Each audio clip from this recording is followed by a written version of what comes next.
Sa Majesté le roi Mohamed VI, que Dieu l'assiste, a procédé aujourd'hui à l'inauguration. Hein? Pardon? Pardon? Attends, astaghfirullah. Dis-moi pas que c'est parce que j'ai entendu là. Ça quoi? Sa Majesté? A'udhu billahi minash shaitanir rajim. Astaghfirullah al-azim. Petite parenthèse, frérot, on ne dit pas Starfoula al-Adim, on dit Astaghfirullah al-Adim. Mais parenthèse fermée, passons sur ça. Qu'est-ce qu'il a fait, El Rokma, qui t'a mis dans tous ces états? Pour ceux qui ne savent pas, le terme Sa Majesté est utilisé dans le Coran pour désigner Allah, le Seigneur de l'univers.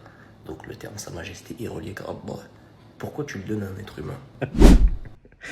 Donc maintenant, selon ta théorie, je sais pas qui t'es, hein, mais j'ai trouvé ta vidéo marrante. Donc selon ta théorie, on n'a pas le droit de dire Sa Majesté à autre qu'Allah, c'est ça? Et du coup, si je suis ta théorie, on n'a pas le droit de dire Al-Malik à autre qu'Allah, puisque Al-Malik c'est un nom d'Allah.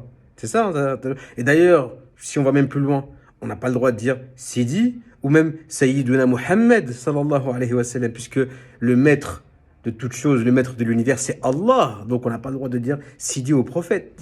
Blague à part, quelle époque on vit, les amis? Cette époque où n'importe quel gugus, n'importe quel rigolo peut prendre un téléphone et parler de la religion d'Allah sans aucune crainte en disant n'importe quoi. Quand on dit Sa Majesté le roi, il n'y a pas de problème, puisque on sait très bien que le terme Sa Majesté, ça renvoie à un honneur, à quelque chose d'honorifique, et non pas à quelque chose de seigneurial dans le sens de la seigneurie divine. On peut dire Al-Malik le roi, parce qu'on sait très bien ce que ça veut dire. Le roi des rois, c'est Allah. On peut dire le Malik pour parler du roi.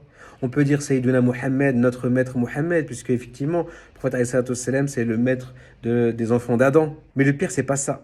Le pire dans ta vidéo, c'est ce que tu dis maintenant. Pourquoi tu le dis, Sa Majesté? C'est du shirk là, ce que tu es en train de faire. Moi, je mélange pas tout, moi je dis des termes. Sa Majesté, c'est un terme pour désigner Allah. Qu'est-ce que tu dis, Sa Majesté, un être humain?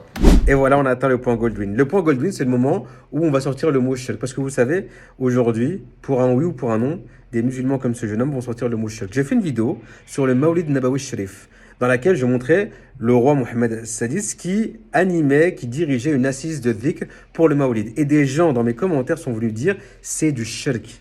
Le mot shirk aujourd'hui dans la communauté musulmane, notamment les gens qui ne connaissent pas la religion, qui ne l'ont jamais étudiée, c'est devenu un mot fourre-tout.